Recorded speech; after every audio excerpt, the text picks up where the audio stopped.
ইউতে হচ্ছে United, N A হচ্ছে United nation মানে জাতিসংঘ। ওকে, এটা একটা ইউনাইটেড নেশনের একটা অঙ্গ সংগঠন। United Nations Educational Scientific and Cultural Organization হচ্ছে UNESCO. Okay, UNESCO. Okay, so যারা যারা কারেক্ট আনসার দিয়েছে, আর কিন্তু পরীক্ষা আসতে পারে যে ইউনাইটেড নেশনস এর যে ইউনাইটেড নেশনস এর যে হেডকোয়ার্টার বা সদর দপ্তর কোথায়, এটা কিন্তু এর সদর দপ্তর হচ্ছে প্যারিসে। কোথায়? প্যারিস। ওকে, ওকে, সো সবাইকে অসংখ্য ধন্যবাদ জানাচ্ছি। সবাইকে অসংখ্য ধন্যবাদ জানাচ্ছি কারেক্ট আনসার করার জন্য। ওকে, চলে যাচ্ছে আমাদের পরের যে প্রশ্নটি আছে, সেকেন্ড যে কোয়েশ্চেন আছে, দেখো বাংলাদেশের জাতীয় সংসদের আসন সংখ্যা কতটি? বাংলাদেশের জাতীয় সংসদের আসন সংখ্যা কতটি? জাতীয় সংসদের আসন সংখ্যা কতটি? সবাই জানিয়ে দাও, জাতীয় সংসদের আসন সংখ্যা কতটি? ২ নম্বর প্রশ্নের উত্তর সবাই জানিয়ে দাও। আর সবাই বন্ধুদেরকে ক্লাসটির এই যে ক্লাসটি আছে এটি সবাই শেয়ার করে দাও। আজকের যে ক্লাসটি আছে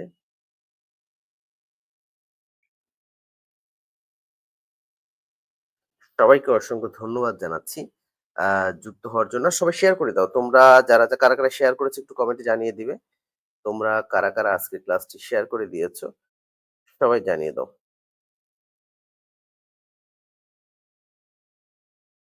দেখতে পাচ্ছি অনেকেই কিন্তু এই মুহূর্তে আমাদের সাথে তোমরা যুক্ত আছো।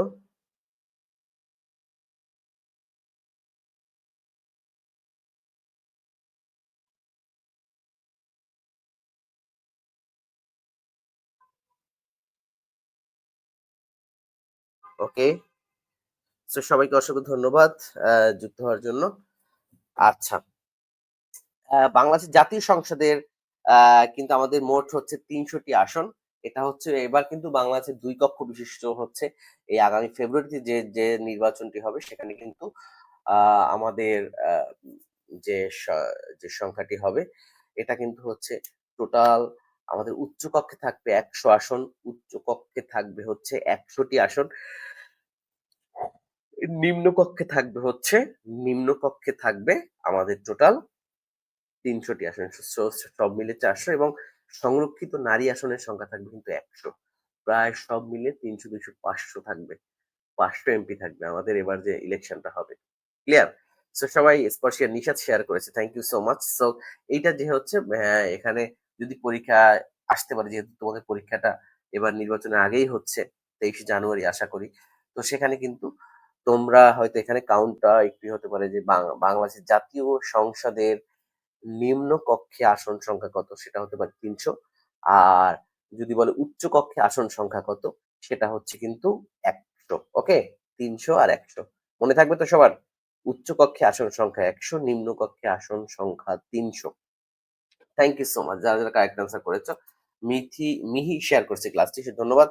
পৃথিবীর বৃহত্তম দ্বীপ কোনটি? পৃথিবীর বৃহত্তম দ্বীপ কোনটি?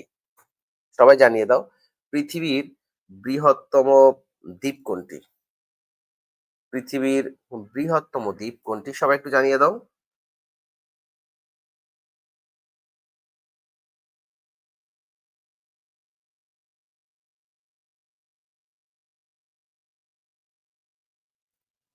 হ্যাঁ, সবাই কিন্তু অ্যান্সার করেছো।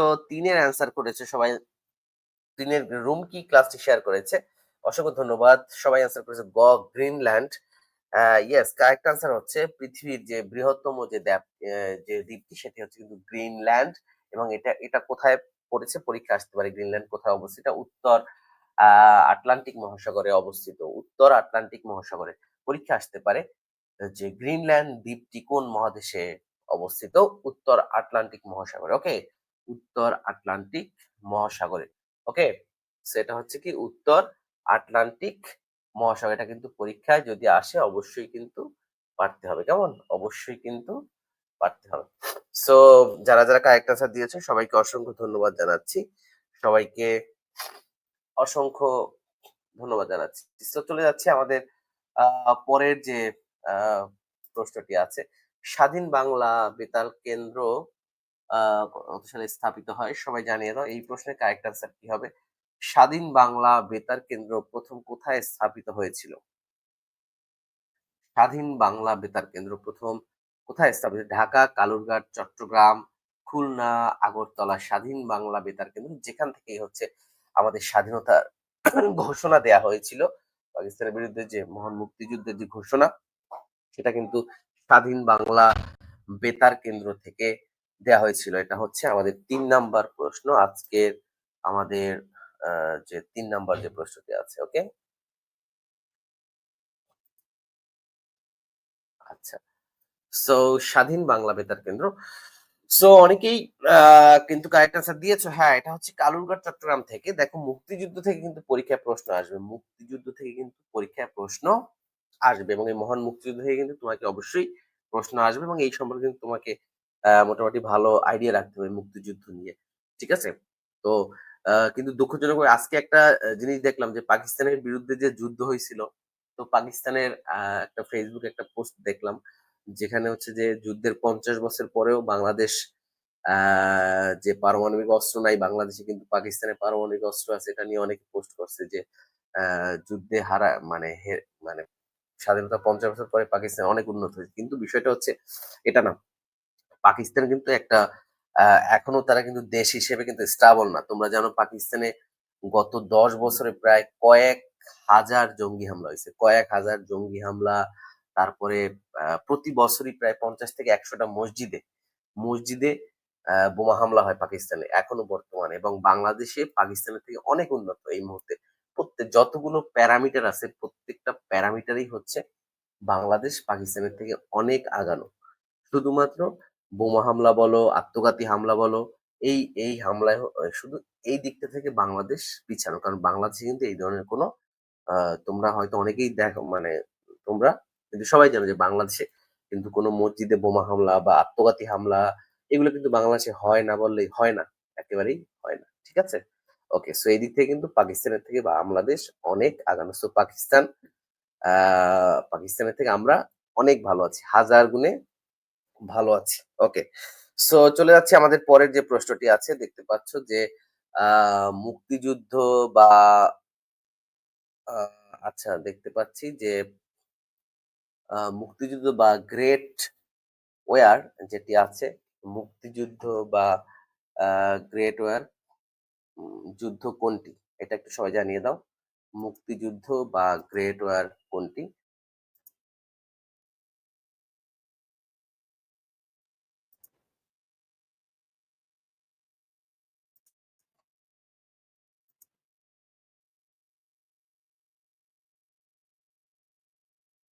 ওকে, এটা সবাই ৫ এর কারেক্ট অ্যান্সার দাও। মুক্তিযুদ্ধ বা গ্রেট ওয়ার কোনটি? এইটা একটু সবাই জানিয়ে দাও।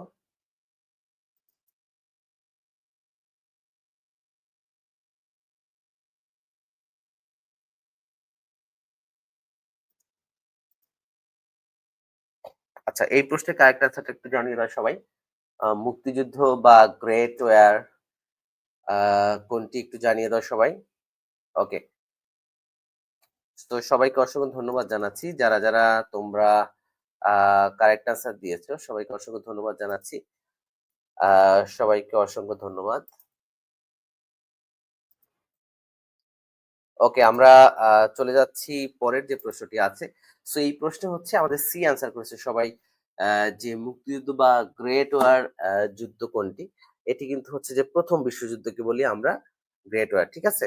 আচ্ছা, তারপর হলো ফিফা ২০২৬ এর বিশ্বকাপের বলের নাম কি? একটু আমাদের এদিক ওদিক হয়ে গেছে। আমরা ঠিক করে দিচ্ছি। যে ফিফা ২০০০ বলের নাম কি? ওকে? ফিফা আ ব বলের নাম কি?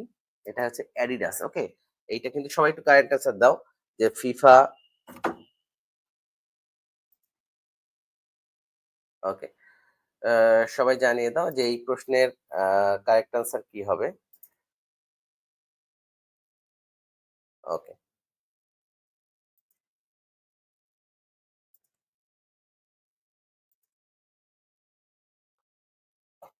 সবাইকে অসংখ্য ধন্যবাদ জানাচ্ছি। তোমরা যারা, এটা কিন্তু হচ্ছে অ্যাডিডাস, হ্যাঁ? অ্যাডিডাস হচ্ছে একটা আ একটা ব্র্যান্ডের নাম। তারা কিন্তু এবারে যে ফুটবলের আ যে সেটা একটা কিন্তু তারা বানাচ্ছে, হ্যাঁ? ওকে। সো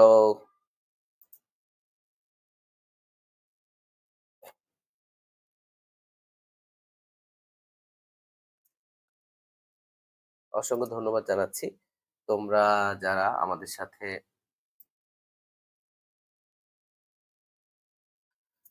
যুক্ত আছো আজকের ওকে, সো চলে যাচ্ছে আমাদের পরের যে প্রশ্ন, বাংলাদেশের জাতীয় সংসদের প্রতীক কোনটি? আচ্ছা ৭ নাম্বারটা একটু জানাও যে বাংলাদেশের জাতীয় সংসদের প্রতীক কোনটি? বাংলাদেশের যে জাতীয় সংসদ আছে, এই জাতীয় সংসদের যে প্রতীক, এই জাতীয় সংসদের প্রতীক কোনটি? এটা একটু জানিয়ে দাও সবাই।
ওকে, সো যারা কারেক্ট আনসার দিয়েছো অসংখ্য ধন্যবাদ জানাচ্ছি। এই আমাদের শাপলা ফুল, ওকে? শাপলা ফুল। আচ্ছা, পরের প্রশ্ন হচ্ছে বাংলাদেশ সংবিধানের মূলনীতি কতটি? সবাই একটু জানিয়ে দাও। বাংলাদেশের সংবিধানের মূলনীতি কতটি? বাংলাদেশের সংবিধানের মূলনীতি কতটি? সবাই একটু জানিয়ে দাও।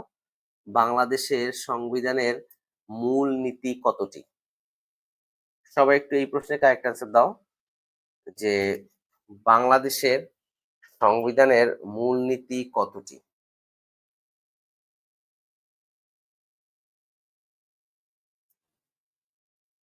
বাংলাদেশের সংবিধানের মূলনীতি কতটি?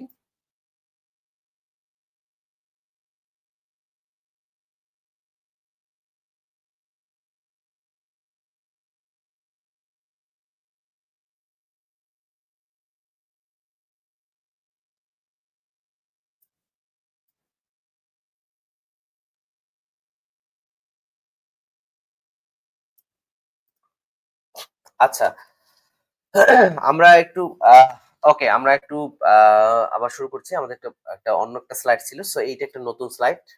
ওকে। সো মাদাগাস্কার কোন মহাসাগরে অবস্থিত? সো এই প্রশ্নের সবাই একটু আনসার দাও যে মাদাগাস্কার কোন মহাসাগরে অবস্থিত? আগে যেটা একটু আগে পড়াইছিলাম এটা আমাদের আগের ক্লাসে ছিল। সো এইটা হচ্ছে আমাদের নতুনটা। এই নতুনটা তোমাদেরকে নিয়ে আসলাম।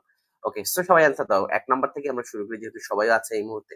আর সবাই শেয়ার করে দেবা। তোমরা যারা পরে যারা যুক্ত হয়েছে সবাই শেয়ার করে দেবা। নার্সিং ভর্তি পরীক্ষা যেহেতু আমাদের পরীক্ষা যেহেতু আগামী ২৩ জানুয়ারি। সো তোমাকে খুব ভালো করে পড়তে হবে। আর আমরা যেভাবে পড়াবো ইনশাআল্লাহ এর বাইরে আর কিছু পড়তে হবে না। আর আমাদের যে সুপার সাজেশন ব্যাচ আছে, তোমরা চাইলে আমাদের যে সুপার সাজেশন ব্যাচ বা এক্সাম ব্যাচ সেখানে ভর্তি হতে পারো। আর ভর্তির জন্য আমাদের যে পেজ ইনবক্স করবো অথবা আমাদের নাম্বারে যোগাযোগ করবে। ওকে? আচ্ছা। সো মাদাগাস্কার কোন মহাসাগর? ভারত মহাসাগর। দেখো, ভারত মহাসাগর আছে, আটলান্টিক মহাসাগর, প্রশান্ত মহাসাগর, সুমেরু মহাসাগর। হ্যাঁ, সুচি অ্যান্সার করেছে, স্পর্শিয়া নিশাত অ্যান্সার করেছে সি, সুচি অ্যান্সার করেছিল ক। সবাই একটু জানাও দ্রুত। মাদাগাস্কার কোথায় অবস্থিত? ওকে, হ্যাঁ, ওকে। সো মাদাগাস্কার কোথায় অবস্থিত? সবাই অ্যান্সার করো। মাদাগাস্কার কোথায় অবস্থিত? হ্যাঁ, ২৩ জানুয়ারি হবে, হ্যাঁ? ২৩ জানুয়ারি হবে। ২৩ জানুয়ারি হবে। ওকে।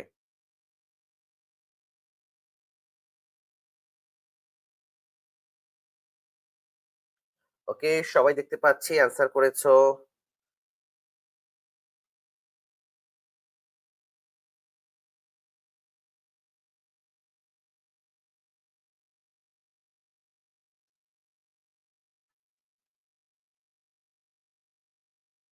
ওকে। সো যারা কারেক্ট অ্যান্সার দিয়েছে সবাইকে অসংখ্য ধন্যবাদ জানাচ্ছি। এটা হচ্ছে আমাদের যে আটলান্টিক মহাসাগরে কারেক্ট অ্যান্সার হচ্ছে আমাদের মাদাগাস্কার হচ্ছে কিন্তু মূলত আমাদের সরি, এটা হচ্ছে কারেক্ট অ্যান্সার হচ্ছে এ হবে। কারেক্ট অ্যান্সার হচ্ছে ভারত মহাসাগরে অবস্থিত আমাদের। ওকে? ভারত মহাসাগরে অবস্থিত। ভারত, মাদাগাস্কার হচ্ছে আমাদের ভারত মহাসাগরে অবস্থিত। ওকে? সো যারা কারেক্ট অ্যান্সার দিয়েছো সবাইকে অসংখ্য ধন্যবাদ জানাচ্ছি। ওকে? পরীক্ষা কিন্তু আসতে পারে যে আ মাদাগাস্কার যে দ্বীপটি আছে, ওকে? যে মাদাগাস্কার যে দ্বীপটি আছে তার আ রাজধানী কোথায়? তোমরা কে জানো? মাদাগাস্কার যে দ্বীপটি আছে আ এর রাজধানী কোথায়? এটা কিন্তু পরীক্ষায় এর আগেও আসছে। সো পরীক্ষা যদি আসে এটা কিন্তু তোমাদের জানতে হবে, মাদাগাস্কার। ওকে। সো এটা হচ্ছে আমাদের এর রাজধানী হচ্ছে কি? আন্তানানারিভে। আন্তানানারিভে হচ্ছে এর আ যে রাজধানী এবং বৃহত্তম শহর। ওকে, সো চলে যাচ্ছি পরের যে প্রশ্ন। বাংলার জাতীয় সংসদের ১ম অধিবেশন বসে কবে? জাতীয় সংসদের ১ম অধিবেশন বসে কবে? জাতীয় সংসদের ১ম অধিবেশন কবে বসে? ২৬শে মার্চ ১৯৭৩, ৭ এপ্রিল ১৯৭৩, ১৬ই ডিসেম্বর ১৯৭২, ৭ই March ১৯৭৩।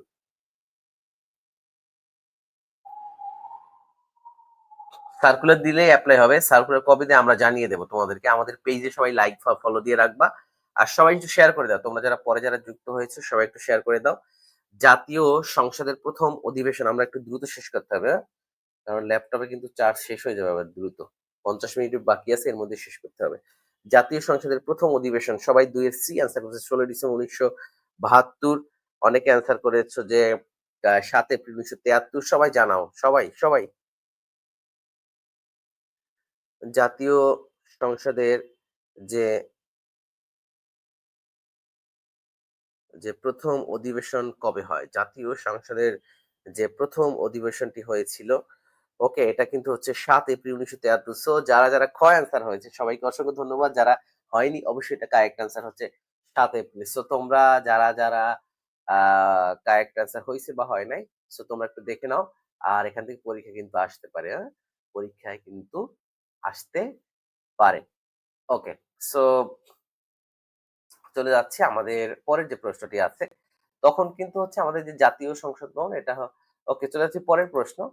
Share done Shilpi, thank you so much. Dengue রোগের বাহক কোন মশা? ডেঙ্গু রোগের বাহক কোন মশা? সবাই জানো। কিউলেক্স মশা, স্ত্রী অ্যানোফিলিক্স বা ফিমেল অ্যানোফিলিক্স মশা, এডিস মশা, সব ধরনের মশা।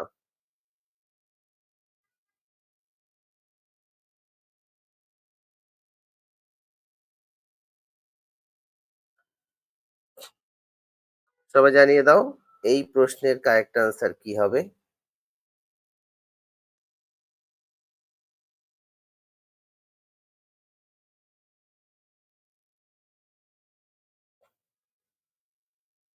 ওকে, সবাই অ্যান্সার করেছো যে ডেঙ্গু হয় হচ্ছে এডিস মশা। অনেকে আবার অ্যান্সার করেছো। সবাইকে অসংখ্য ধন্যবাদ। সো যারা কারেক্ট অ্যান্সার করেছো বা কারেক্ট অ্যান্সার করতে পারোনি, যাই হোক সবাইকে অসংখ্য ধন্যবাদ জানাচ্ছি। যারা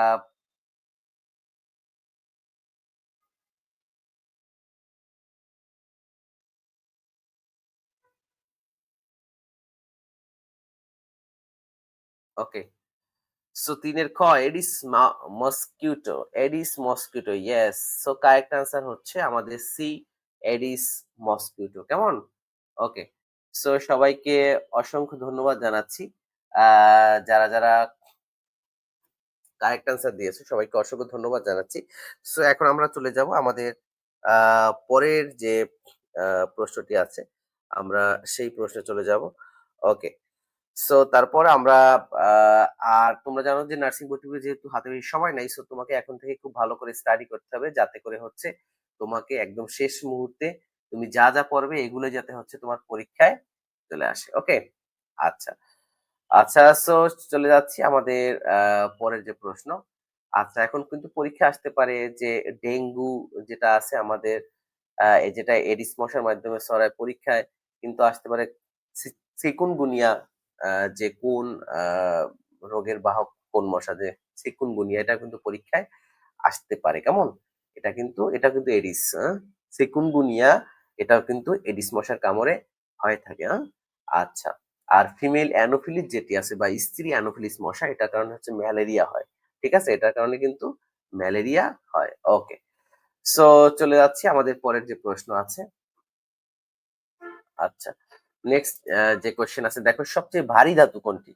সবাই জানা, সবচেয়ে ভারী ধাতু কোনটি হবে? লোহা, তামা, অসমিয়াম, প্লাটিনাম। সবচেয়ে ভারী ভারী ধাতু।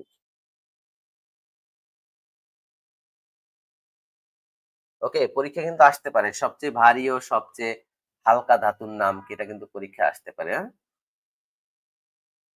সবচেয়ে ভারী, সবচেয়ে ভারী হচ্ছে সবচেয়ে ভারী ধাতু হচ্ছে,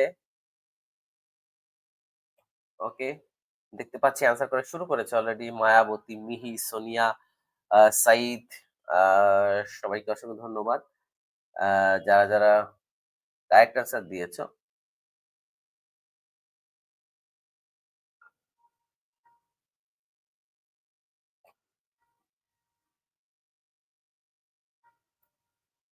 ওকে, ডি, অনেকে আনসার করেছে কিন্তু ও। সো সবাইকে অসংখ্য ধন্যবাদ জানাচ্ছি তোমরা যারা কারেক্ট অ্যান্সার করেছো। সো এখানে কি আছে? লোহা, তামা, অসমিয়া এবং প্লাটিনাম। ওকে,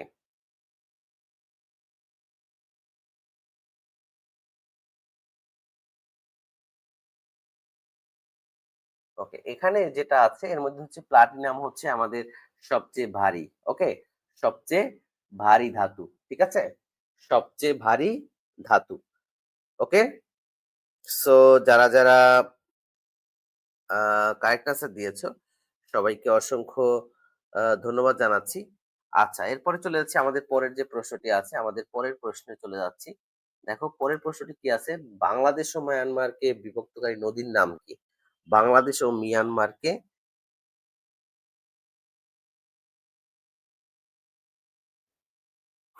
ওকে, এইটা একটু সবাই জানাও। সবচেয়ে,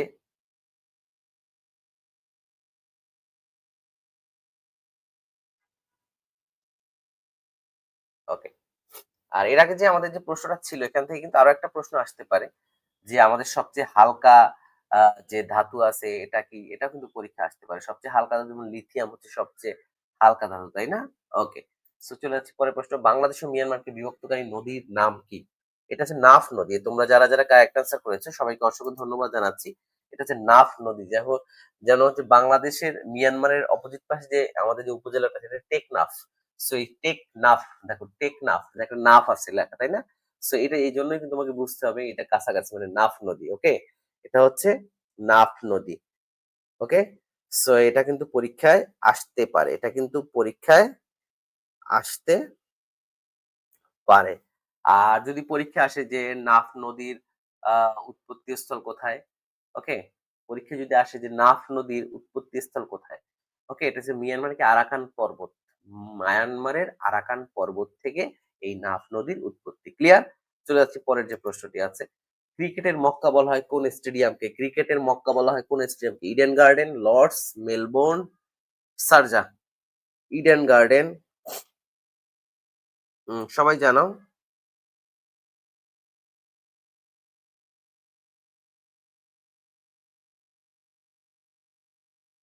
ওকে, ক্রিকেটের মক্কা বলা হয় কোনটিকে? এই ইডেন গার্ডেন কিন্তু হচ্ছে আমাদের কোথায় অবস্থিত? ইডেন গার্ডেন কিন্তু হচ্ছে আমাদের আহ ভারতে অবস্থিত। ওকে, ইডেন গার্ডেন কিন্তু ভারতের কলকাতাতে অবস্থিত। ইডেন গার্ডেন যে স্টেডিয়ামটি আছে, ঠিক আছে, ইডেন গার্ডেন। ওকে,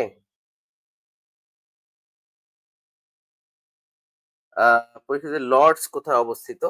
ঠিক আছে, ওকে,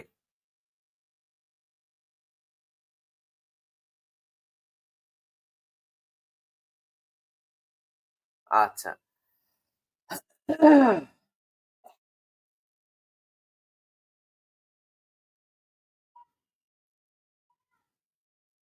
ওকে, সো লর্ডস যেটা আছে এটা হচ্ছে মূলত ইংল্যান্ড।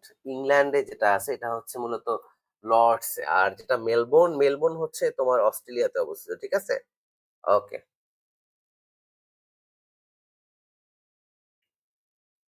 ওকে, সো মেলবোর্ন হচ্ছে অস্ট্রেলিয়াতে অবস্থিত। ওকে, আচ্ছা, ওকে, সবাইকে অসংখ্য ধন্যবাদ। আর যেটা আছে শারজাহ, যেটা আছে শারজাহ লাস্ট, এটা হচ্ছে আবুধাবিতে অবস্থিত। আবুধাবিতে অবস্থিত। আর হচ্ছে সো সো তোমাদের হচ্ছে এই যেটা আসছে যে ক্রিকেটের মক্কা বলা হয়, কাকে বলা হয়? যে ক্রিকেটের মক্কা কাকে বলে? এটা হচ্ছে কিন্তু Eden garden. So correct answer আছে এ। তোমরা যারা এ দিচ্ছ সবাইকে অসংখ্য ধন্যবাদ। এবং এখান থেকে কিন্তু কোন স্টেডিয়ামটা কোথায় অবস্থিত এটা কিন্তু পরীক্ষায় আসতে পারে। লর্ডস কোথায়, মেলবোর্ন কোথায়, শারজাহ কোথায়, তারপর ইডেন গার্ডেন কোথায় অবস্থিত। ওকে? সো পরের প্রশ্ন, সতীদাহ প্রথা বিলুপ্ত করেন কে? সতীদাহ প্রথা বিলুপ্ত করেন কে? সতীদাহ প্রথা বিলুপ্ত করেন কে? সতীদাহ প্রথা বিলুপ্ত করেন কে? Lord Cornwallis, Lord Curzon, Lord William Bentinck, Raja Rammohan রায়। 7 নম্বর প্রশ্নের উত্তর সবাই জানাও। 7 নম্বর প্রশ্নটির উত্তর সবাই জানিয়ে দাও। 7 নম্বর প্রশ্নটির উত্তর। ওকে, 7 নম্বর প্রশ্নের উত্তর সবাই জানো। ডি, ইয়েস, রাজা রামমোহন রায় হচ্ছে সতীদাহ প্রথা বিলুপ্ত করেন রাজা রামমোহন রায়।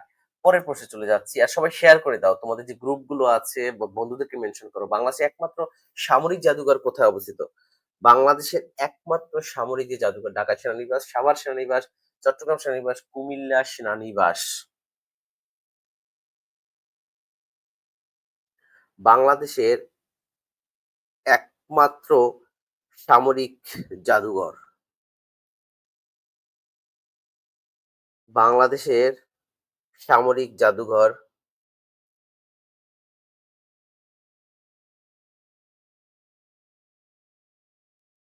ওকে, বাংলাদেশের সামরিক জাদুঘর কোথায় অবস্থিত?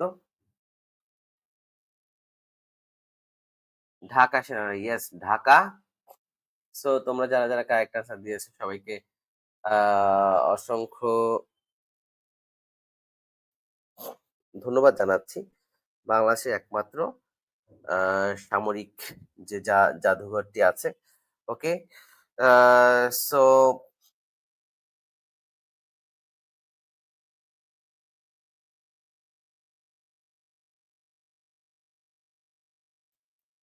ওকে, সো সবাইকে অসংখ্য ধন্যবাদ জানাচ্ছি। চলে যাচ্ছে আমাদের পরের যে প্রশ্নটি আছে। পরের প্রশ্ন দেখো,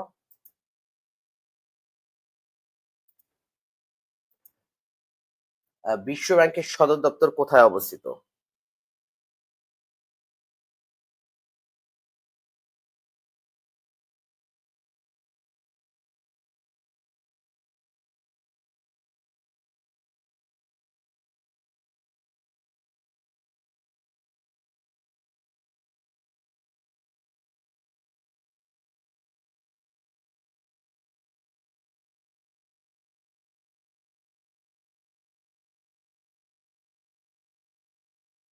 নয়ের প্রশ্ন, বিশ্ব ব্যাংকের সদর দপ্তর কোথায় অবস্থিত? বিশ্ব ব্যাংকের সদর দপ্তর কোথায় অবস্থিত?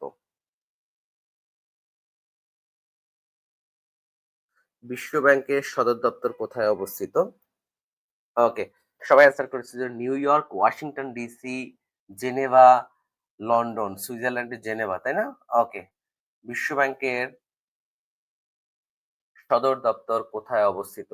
এটা হচ্ছে ওয়াশিংটন ডিসি। কারেক্ট আনসার কিন্তু ওয়াশিংটন ডিসি। হ্যাঁ, ওয়াশিংটন ডিসি। কেমন? বিশ্ব ব্যাংক। ওকে, বিশ্ব ব্যাংক ওয়াশিংটন ডিসি। এটা হচ্ছে বিশ্ব ব্যাংক একটি আন্তর্জাতিক আর্থিক সংস্থা। ওকে, এটা একটা আন্তর্জাতিক আর্থিক সংস্থা। এর হচ্ছে টোটাল 189টি রাষ্ট্র নিয়ে এই আন্তর্জাতিক সংস্থাটি গঠিত। ঠিক আছে? ওকে, আচ্ছা। আর ওয়াশিংটন ডিসি, ক্লিয়ার? ওকে, তো চলে যাচ্ছি আমাদের পরের যে প্রশ্নটি আছে। ফ্লাইং শিখ নামে পরিচিত কি? Sachin Tendulkar, Usain Bolt. Usain Bolt কি? উসাইন বোল্ট, তারপর কি? মিলখা সিং। সবচেয়ে দ্রুত গতির মানব ছিল উসাইন বোল্ট। দ্রুত মানব ছিল উসাইন বোল্ট। আর হচ্ছে সৌরভ গাঙ্গুলি ভারতের প্লেয়ার, সচিন তেন্ডুলকারও ভারতের ক্রিকেটার, তাই না? ওকে।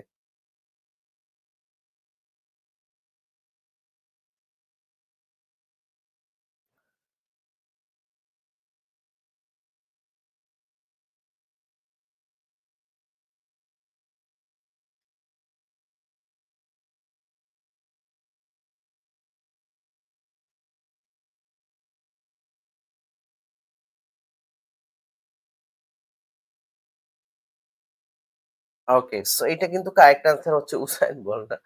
এটা যে ফ্লাইং শিখ, এটা যে ফ্লাইং শিখ হচ্ছে মিলখা সিং। এই মিলখা সিং হচ্ছে ভারতের হচ্ছে একজন সেনাবাহিনী ছিল।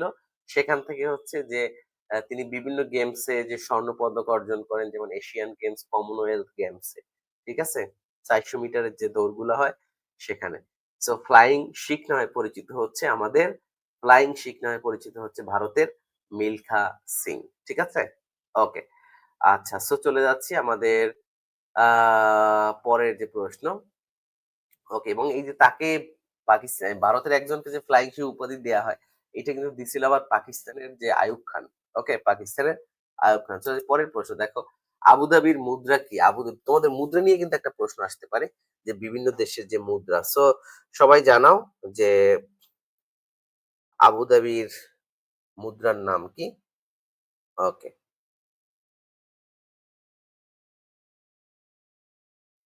রিয়াল, দিনার, দিরহাম, রুপি। আর আমরা একটা প্রশ্ন পড়ানোর পাশাপাশি তোমাদের কিন্তু আরো অনেকগুলো গুরুত্বপূর্ণ প্রশ্ন পড়াই দিই, যেখান থেকে আশা করি এই টপিক গুলো থেকে পরীক্ষায় সব প্রশ্নগুলো চলে আসবে। আবুধাবির মুদ্রার নাম, সো তোমরা হচ্ছে যে বিভিন্ন দেশের যে মুদ্রার নাম, এটা কিন্তু সবাই জেনে নিবা।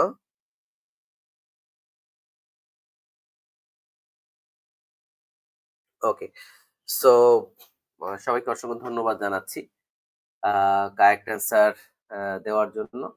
যেমন বাংলাদেশ, বিশেষ করে এশিয়াতে যেগুলো আছে এগুলো তোমাদের কিন্তু অবশ্যই জানতে হবে, হ্যাঁ? যেমন আবুধাবির হচ্ছে কারেক্ট অ্যান্সার হচ্ছে দিরহাম, দিরহাম।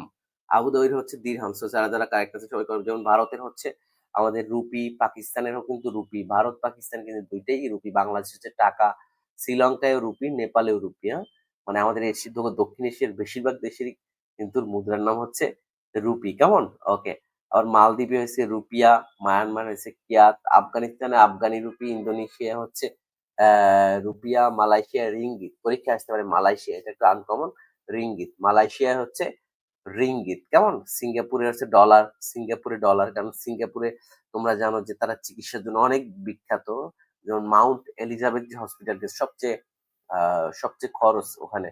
সো এগুলোতে হচ্ছে সিঙ্গাপুরে হচ্ছে ডলার, সিঙ্গাপুরে হচ্ছে ডলার। ওকে, সো সবাইকে অসংখ্য ধন্যবাদ। চলে যাচ্ছি আমাদের পরে যে চীনে হচ্ছে কিন্তু ওয়ান, আমাদের চীনের যে আহ, আহ, মুদ্রার নাম সেটা হচ্ছে ওয়ান। ওকে, জাপানের মুদ্রার নাম হচ্ছে ইয়েন, জাপানের মুদ্রার নাম হচ্ছে ইয়েন। ওকে, আচ্ছা চলো, এবং এই বিশেষ করে আমরা এইগুলো কিন্তু তোমাদেরকে আজকে আমাদের যে হোয়াটসঅ্যাপ গ্রুপ আছে সেখানে দিয়ে দেবো, বিভিন্ন দেশের গুরুত্বপূর্ণ যেগুলো পরীক্ষা আসার মতো।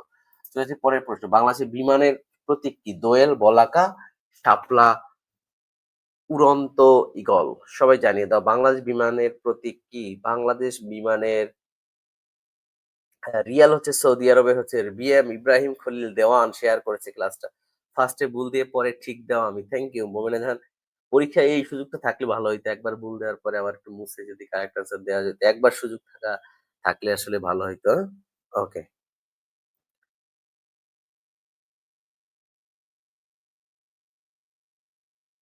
ওকে, সো তোমাদের কয়েকটা জিনিস খুব ভালো করে পৃথিবীর গুরুত্বপূর্ণ দেশগুলোর যে রাজধানীর নাম ও হচ্ছে যে মুদ্রার নাম, এটা তোমাকে অবশ্যই ভালো করে পড়তে হবে। সো বাংলাদেশ বিমানের প্রতীক কি? পরীক্ষা কিন্তু আসতে পারে, হ্যাঁ? বাংলাদেশ বিমানের প্রতীক কি? বাংলাদেশ বিমানের প্রতীক কি? এটা কিন্তু পরীক্ষায় আসতে পারে। বাংলাদেশ বিমানের বলাকা, বলাকা, বলাকা হচ্ছে বাংলাদেশ বিমানের প্রতীক। বলাকা হচ্ছে বাংলাদেশ বিমানের যে প্রতীক। ওকে, বলাকা। ওকে,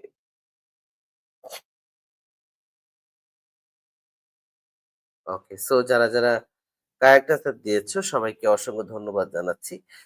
ওকে, এটা হচ্ছে বাংলাদেশ বিমান। আর যদি ঈগল হচ্ছে বাংলাদেশ বিমান বাহিনীর, ঈগল হচ্ছে বাংলাদেশ। শোনো, এখানে একটা তোমাদের কনফিউশন দূর করে দিই। ঈগল, তোমরা অনেকে ঈগল, উড়ন্ত ঈগল দিছো। উড়ন্ত ঈগল হচ্ছে বাংলাদেশ বিমান বাহিনীর। আর বাংলাদেশ বিমান মানে বাংলাদেশের সরকারি যে বিমানটা আছে, যে উড়োজাহাজ আছে, বাংলাদেশ বিমান। তোমরা যারা আমাদের ডোমেস্টিক ফ্লাই যারা করছো, ডোমেস্টিক ফ্লাই দেখবে সব জায়গায় বাংলাদেশ বিমান আছে। ঠিক আছে? ওকে, ওকে, সো চলে যাচ্ছি আমাদের বলাকা। আ ঠিক আছে? ওকে। সো যারা কারেক্ট আনসার দিয়েছো সবাইকে আ অসংখ্য ধন্যবাদ জানাচ্ছি। বাংলাদেশ বিমানের যে ওকে, সো যারা কারেক্ট আনসার দিয়েছো সবাইকে আ আমাদের যে রাষ্ট্রীয় যে বিমান যে বাংলাদেশ জাতীয় পতাকাবাহী বিমানের আ যে কোম্পানি, যে সংস্থা এটাকে বিমান বাংলাদেশ এয়ারলাইন্স। এটা হচ্ছে বাংলাদেশ বিমান। ঠিক আছে? ওকে। আর বলাকা মানে হচ্ছে বক পাখি। তুমি একজন জিজ্ঞেস করে যে বলাকা মানে কি? বলাকা হচ্ছে বক পাখি। দেখবা যে বাংলাদেশ বিমানের যে লোগোটা আছে, তোমরা ক্লাসে পরে সার্চ দিয়ে দেখবা দেখবে যে বকের মতো। ওকে? এটা হচ্ছে বক পাখি। বলাকা মানে বক। বুঝছো? বলাকা মানে বক। ক্লিয়ার? আশা করি বুঝতে পারছো। পরের প্রশ্ন, স্বাধীনতার ইশতেহার পাঠ করা হয় কবে? ৭ই মার্চ ১৯৭১, ৩রা মার্চ ১৯৭১। মুক্তিযুদ্ধ নিয়ে কিন্তু পরীক্ষায় প্রশ্ন আসবেই। এবং এই মুক্তিযুদ্ধকে অবশ্যই এবং এই বাংলাদেশের মুক্তিযুদ্ধের মাধ্যমেই কিন্তু আলাদা স্বাধীন। না হলে কিন্তু এটার নাম ছিল কি ওয়েস্ট পাকিস্তান না? পশ্চিম পাকিস্তান। ওকে। তোমরা কে চাও? বাংলাদেশকে পশ্চিম পাকিস্তান হোক?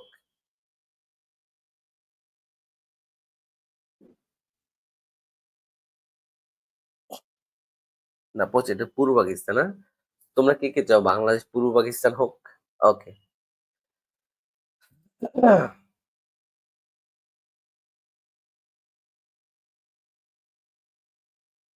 আচ্ছা। আ স্বাধীনতার ইশতেহার, ওকে? স্বাধীনতার ইশতেহার পাঠ করেন কে কত সালে? ৩রা মার্চ। ৩রা মার্চ। ২রা মার্চ হচ্ছে সর্বপ্রথম পতাকা উত্তোলন করা হয়। ৩রা মার্চ। ২রা মার্চ হচ্ছে পতাকা উত্তোলন করা হয় এবং ৩রা মার্চ হচ্ছে আমাদের স্বাধীনতার ইশতেহার পাঠ করা হয় কবে? ৩রা মার্চ। ওকে। অনেকেই চায় যে বাংলাদেশে আবারও পূর্ব পাকিস্তান হোক, তাই না? ওকে, তোমরা কে চাও? কমেন্টে জানিয়ে দাও। কারা চাও যে বাংলাদেশটা আবার পূর্ব পাকিস্তান হয়ে যাক?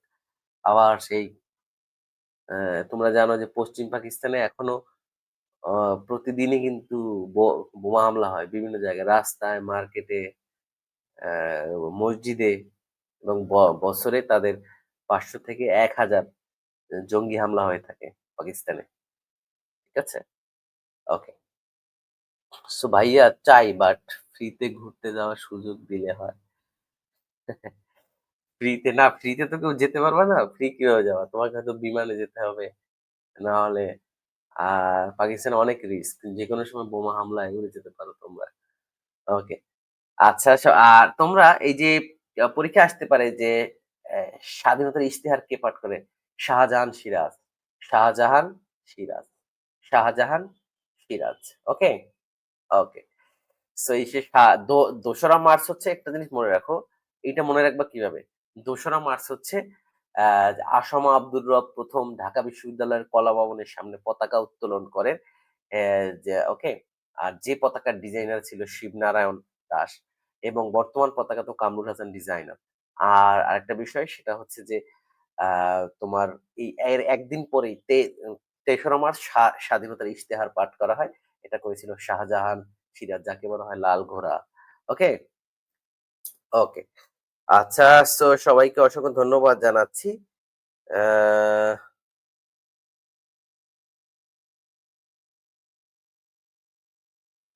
সবাইকে অসংখ্য ধন্যবাদ জানাচ্ছি। যারা কারেক্ট অ্যান্সার দিয়েছে সবাইকে অসংখ্য ধন্যবাদ জানাচ্ছি। ওকে।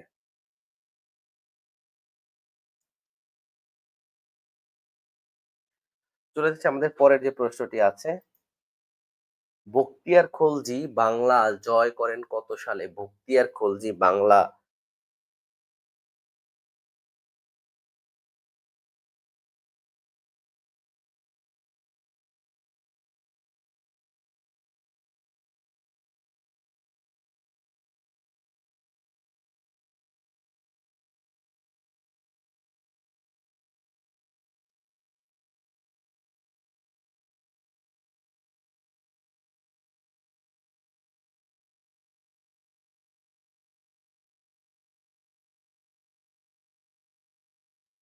তো সবাই একটু জানাও এই প্রশ্নের কারেক্ট অ্যান্সার কি হবে? সবাই জানিয়ে দাও।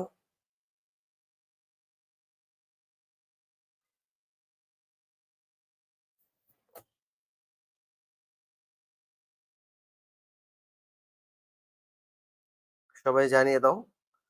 ওকে, ভক্তিয়ার খলজি। হ্যাঁ, সবাই কারেক্ট অ্যান্সার বি। এটা ১২০৪ সালে। আবার অনেকে আনসার ওকে। সো যারা কারেক্ট অ্যান্সার দিয়েছো সবাইকে অসংখ্য ধন্যবাদ জানাচ্ছি।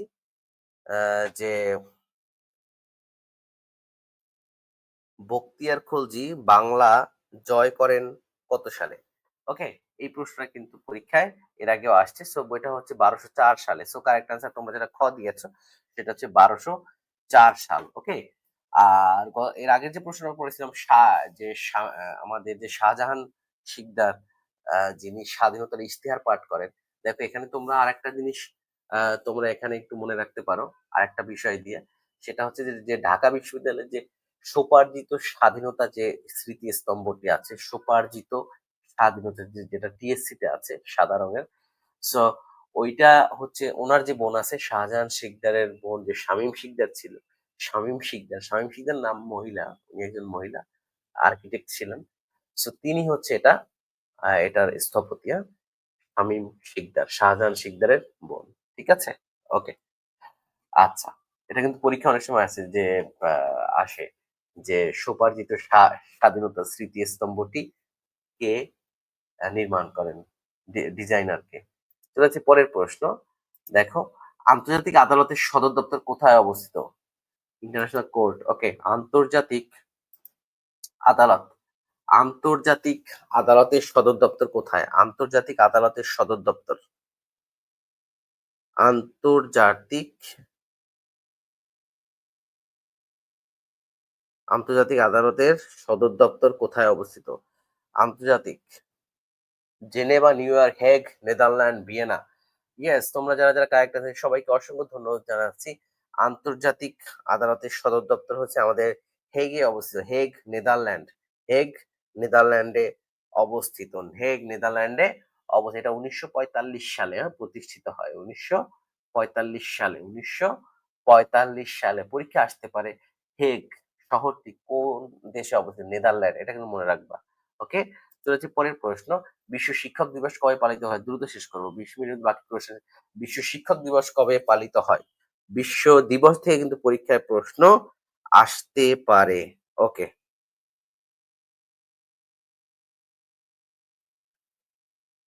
বিশ্ব শিক্ষক দিবস কে জানো? সবাই জানিয়ে দাও।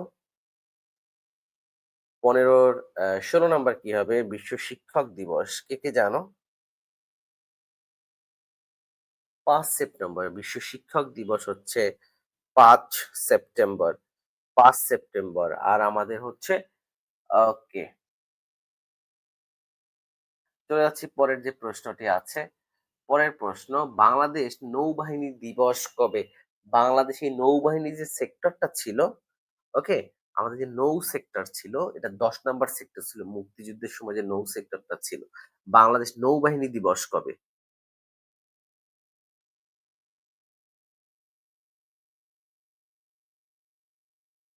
নৌবাহিনী দিবস কবে?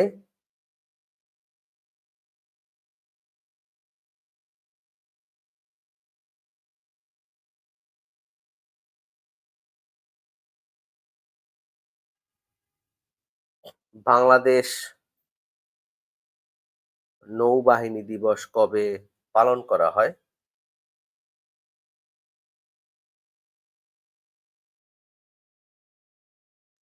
সবাই জানিয়ে দাও।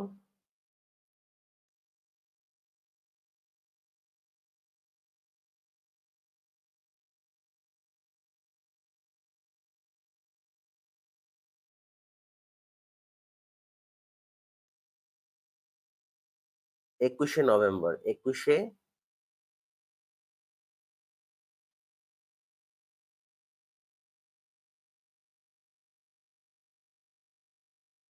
ওকে, বাংলাদেশ ওকে। সো সবাইকে অসংখ্য ধন্যবাদ জানাচ্ছি। তোমরা যারা কারেক্ট অ্যান্সার দিয়েছ। ওকে। চলে যাচ্ছি আমাদের পরের যে প্রশ্নটি আছে। পরের প্রশ্ন, এশিয়ার দীর্ঘতম নদী কোনটি? এশিয়ার দীর্ঘতম নদী কোনটি? এশিয়ার দীর্ঘতম নদী কোনটি?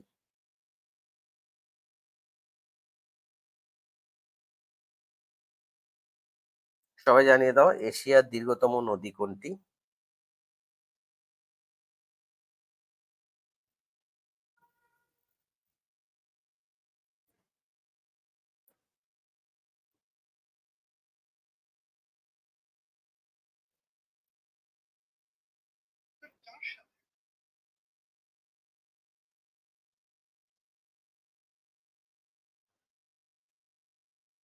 18 সি অ্যান্সার করেছে ইয়াংশি। ওকে, সো যারা কারেক্ট অ্যান্সার করেছো সবাইকে অসংখ্য ধন্যবাদ জানাচ্ছি। এশিয়ার দীর্ঘতম নদী। ওকে, ইয়েস। সো যারা কারেক্ট অ্যান্সার করেছে সবাইকে ইয়াংশি হচ্ছে এশিয়ার ইয়াংশি কিয়াং। এটা হচ্ছে ইয়াংশি কিয়াং। এখানে অর্ধেক নাম আছে যদিও। ইয়াংশি কিয়াং দুইটাই কারেক্ট। সো এশিয়ার দীর্ঘতম নদী হচ্ছে আমাদের ইয়াংশি কিয়াং। এটি চীনে অবস্থিত। পরীক্ষা আসতে পারে ইয়াংশি কিয়াং নদীটি কোন দেশে অবস্থিত? ওকে, এবং এর উৎপত্তি হচ্ছে যে আমাদের তিব্বতের যে মালভূমি আছে সেখান থেকে। ওকে, সো চলে যাচ্ছি আমাদের এই যে পরীক্ষা আসতে পারে চীনের দুঃখ কোন নদী? চীনের দুঃখ হচ্ছে হোয়াংহো নদী। হোয়াংহো নদী হচ্ছে চীনের দুঃখ। হ্যাঁ, ওকে। সো সবাইকে অসংখ্য ধন্যবাদ।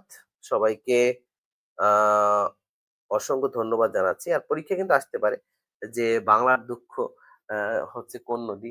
দামোদর নদী হচ্ছে বাংলার দুঃখ হচ্ছে দামোদর নদী। ঠিক আছে? ওকে। তখন নাম বলেন না আমাদের জ্যোৎস্না আক্তার। হ্যাঁ, Jyotsna Akhtar. Thank you so much. Correct answer দাও সবাই। ওকে। পরের প্রশ্ন দেখতে, আলোকিত মানুষ স্লোগানটি কোন প্রতিষ্ঠানের? আলোকিত মানুষ স্লোগানটি কোন প্রতিষ্ঠানে? আমাদের 20 মিনিটের মধ্যে কিন্তু শেষ করতে হবে। আলোকিত মানুষ স্লোগানটি কোন প্রতিষ্ঠানের? বাংলা একাডেমি, শিশু একাডেমি, বিশ্ব সাহিত্য কেন্দ্র, ব্র্যাক।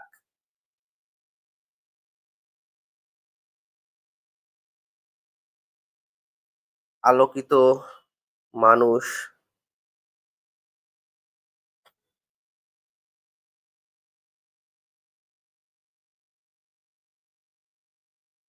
সবাই জানিয়ে দাও 19-এর সি, বিশ্ব সাহিত্য কেন্দ্র। বিশ্ব সাহিত্য কেন্দ্র, ইয়েস, কারেক্ট আনসার হচ্ছে বিশ্ব সাহিত্য কেন্দ্র। বিশ্ব সাহিত্য কেন্দ্র, বিশ্ব সাহিত্য কেন্দ্র। সবাইকে অসংখ্য ধন্যবাদ জানাচ্ছি। বিশ্ব সাহিত্য কেন্দ্র।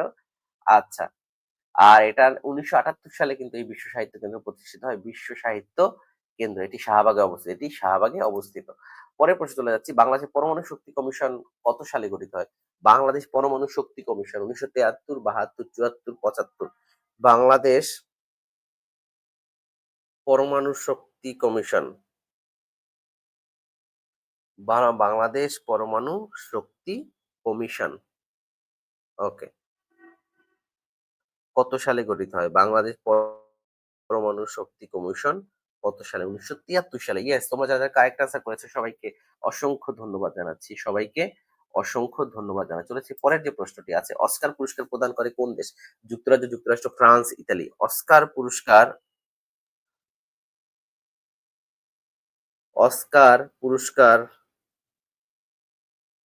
প্রদান করে কোন দেশ? অস্কার পুরস্কার প্রদান করে কোন দেশ?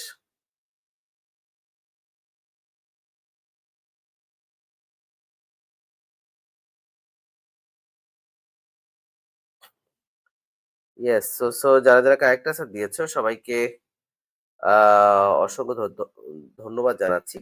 অস্কার পুরস্কারটা কিন্তু কারেক্ট, যুক্তরাষ্ট্র।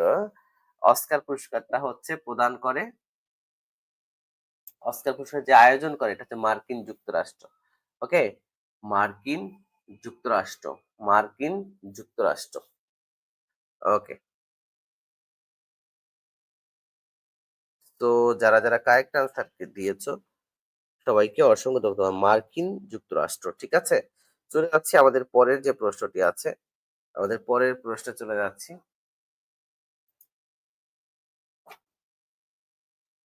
ওকে, সো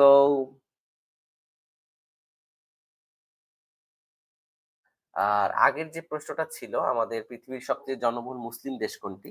আর এটা হচ্ছে অস্কার পুরস্কার নিয়ে কিন্তু তোমাদের আরো কিছু প্রশ্ন আসতে পারে যে ১ম বাঙালি হিসেবে অস্কার পুরস্কার কে পায়?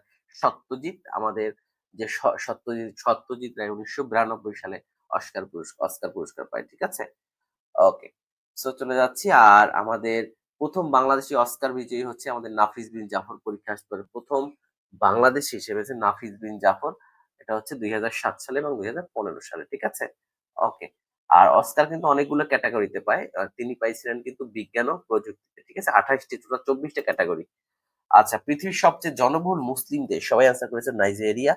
ওকে। আবার অনেকে অ্যান্সার করেছে পাকিস্তান। পৃথিবীর সবচেয়ে জনবহুল মুসলিম দেশ। পৃথিবীর জনবহুল মুসলিম দেশ। পৃথিবীর সবচেয়ে জনবহুল মুসলিম দেশ। সবাই জানিয়ে দাও এই প্রশ্নের কারেক্ট অ্যান্সার কি হবে?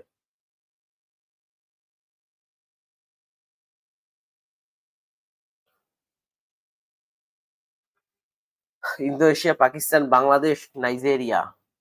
২২ এর অ্যান্সার করেছে আমাদের আবির। ইন্দোনেশিয়া পৃথিবীর সবচেয়ে জনবহুল মুসলিম দেশ। ওকে, সো যারা কারেক্ট অ্যান্সার দিয়েছে সবাইকে অসংখ্য ধন্যবাদ জানাচ্ছি।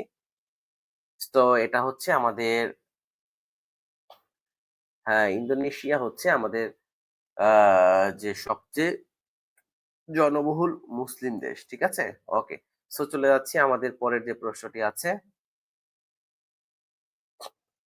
পরের প্রশ্ন আমাদের। কোন দেশকে হাজার হ্রদের দেশ বলা হয়? কোন দেশকে হাজার হ্রদের দেশ বলা হয়?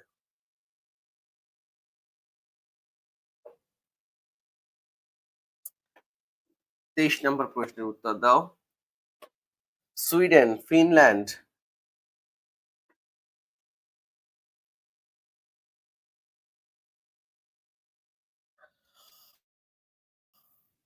ওকে, হাজার হ্রদের দেশ হচ্ছে ফিনল্যান্ড। ইয়েস, তোমরা যারা ২৩ এর কারেক্ট আনসার দিয়েছো সবাইকে অসংখ্য ধন্যবাদ জানাচ্ছি।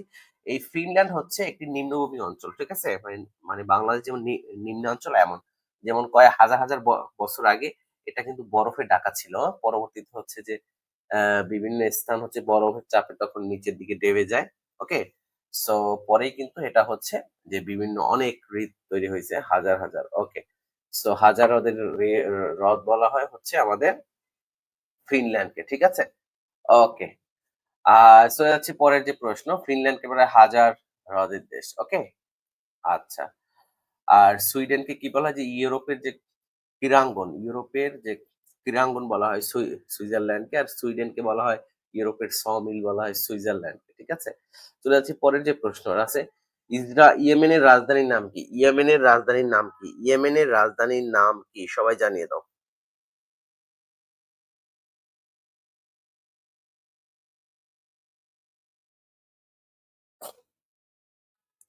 ইয়েমেনের রাজধানীর নাম সানা। সানা হচ্ছে ইয়েমেনের রাজধানীর নাম হচ্ছে সানা। সানা। ওকে। ২৫ নাম্বার। ব্রহ্মপুত্র হ্রদ বাংলাদেশে কোন জেলা দিয়ে প্রবেশ করেছে? ব্রহ্মপুত্র হ্রদ বাংলাদেশে কোন জেলা দিয়ে প্রবেশ করেছে? কুড়িগ্রাম, লালমনিরহাট, ময়মনসিংহ, নীলফামারী। ব্রহ্মপুত্র নদ বাংলাদেশের কোন জেলা দিয়ে প্রবেশ করেছে?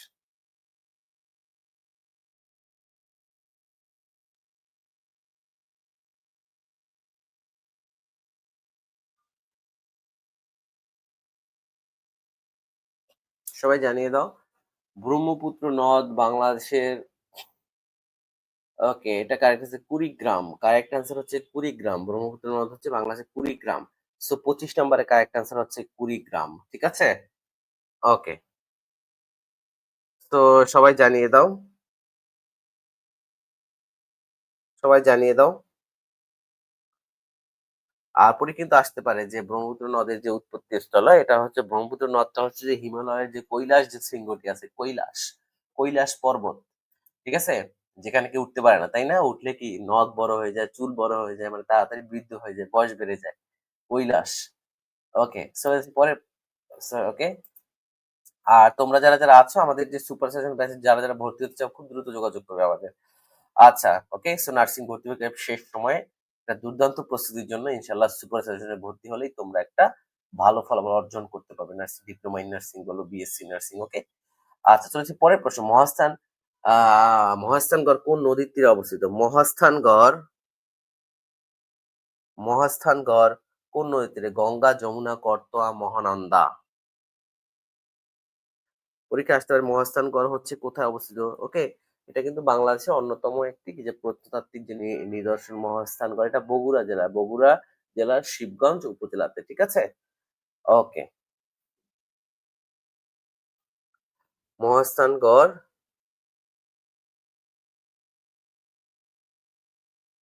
কোন নদীর তীরে অবস্থিত? ঠিক আছে, এটা হচ্ছে করতোয়া, করতোয়া নদীর তীরে। করতোয়া নামে একটা কুরিয়ার সার্ভিস আছে, করতোয়া, করতোয়া নামে কুরিয়ার সার্ভিস আছে। করতোয়া নামে কি কি আছে? পত্রিকা আছে, করতোয়া, দৈনিক করতোয়া। ওকে, চলে যাচ্ছি পরের যে প্রশ্ন আছে। 27 না, বাংলাদেশের জাতীয় প্রতীক কি? বাংলাদেশের জাতীয় প্রতীক, বাংলাদেশের জাতীয় প্রতীক কি? বাংলাদেশের জাতীয় প্রতীক কি? উভয় পাশে ধানের শীষ বেষ্টিত, পানিতে ভাসমান শাপলা ফুল, আর উপরে তিনটি। হ্যাঁ, ইয়েস, কারেক্ট আনসার যেটা, যে বাংলাদেশের যে জাতীয় প্রতীক আছে এটা হচ্ছে যে শাপলা ফুল আছে, আর ধানের শীষ আছে দুই দুই পাশে। ধানের শীষ দুই পাশে হচ্ছে কি? ধানের শীষ, আর মাঝখানে শাপলা। এইটা নিয়ে অনেক গ্যাঞ্জাম গেছে, তাই না? এনসিপি আছে শাপলা ফুল, কিন্তু পাইছে শাপলা কলি। আর ধানের শীষ বিএনপি, তাই না? বিএনপি, বাংলাদেশ জাতীয়তাবাদী দল, বিএনপি। ওকে, তো ওকে, সেটা বুঝতে হবে তোমাকে। বাংলাদেশের জাতীয় প্রতীক হচ্ছে ১ নাম্বার, কারেক্ট আনসার হচ্ছে ক, জাতীয়তাবাদ, বাংলাদেশী জাতীয়তাবাদ। যেটা হচ্ছে যে কি আছে, উভয় পাশে ধানের শীষ বেষ্টিত, পানিতে ভাসমান শাপলা ফুল। ওকে, আর পাট গাছের দুটি মাথা আছে উপরে। ওকে, হ্যাঁ। সো চলে যাচ্ছি পরের যে প্রশ্নটি আছে। বিখ্যাত পিরামিড কোথায় অবস্থিত? মিশর, মেক্সিকো, ভারত, পেরু। এটা আমরা সবাই জানি মিশর। পিরামিড সবসময় কি মিশরে থাকে, মিশর। ওকে, পিরামিড। ওআইসি এর সদর দপ্তর কোথায় অবস্থিত? ওআইসি এর সদর দপ্তর কোথায় অবস্থিত? এটা যে জেদ্দা, সৌদি আরব, তাই না? Jeddah, Saudi Arab. Correct answer হচ্ছে Jeddah, Saudi Arab. Jeddah, Saudi Arab. OIC, Organization for Islamic Cooperation, Organization for Islamic Cooperation. ঠিক আছে, এটা 1969 সালে 25 সেপ্টেম্বর গঠন করা হয়েছিল। এটা সৌদি আরবের জেদ্দায় অবস্থিত। পরীক্ষা আসতে পারে যে জেদ্দা কোন দেশের শহর? এটা সৌদি আরবের। ওকে, 30 নাম্বার দেখো, আবু গারিব কারাগার কোথায়? আবু গারিব কারাগার কোথায় অবস্থিত? আবু গারিব কারাগার কোথায় অবস্থিত? আবু গারিব কারাগার কোথায় অবস্থিত?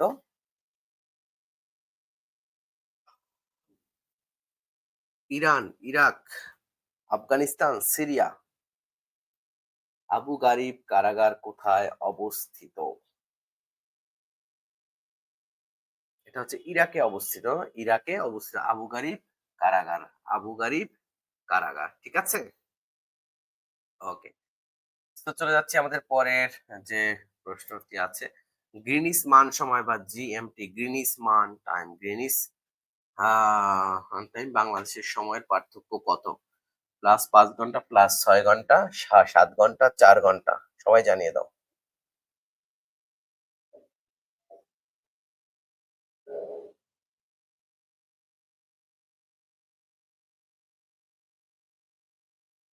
ওকে, এটা হচ্ছে +6 ঘন্টা হবে। কারেক্ট আনসার হচ্ছে এ, +6 ঘন্টা। ঠিক ঠিক আছে, ওকে। তো সবাইকে ধন্যবাদ, আজকে এ পর্যন্ত। ইনশাল্লাহ কালকে আবার রাত 9টায় হাজির হব ক্লাস নিয়ে। তো সবাই 9টায় ক্লাসে থাকবে উপস্থিত। ওকে, আর যারা সুপার সাজেশন ব্যাচে ভর্তি হয়ে খুব দ্রুত ভর্তি হয়ে যাও। এ পর্যন্ত সবাই ভালো থাকো, সুস্থ থাকো। আল্লাহ হাফেজ।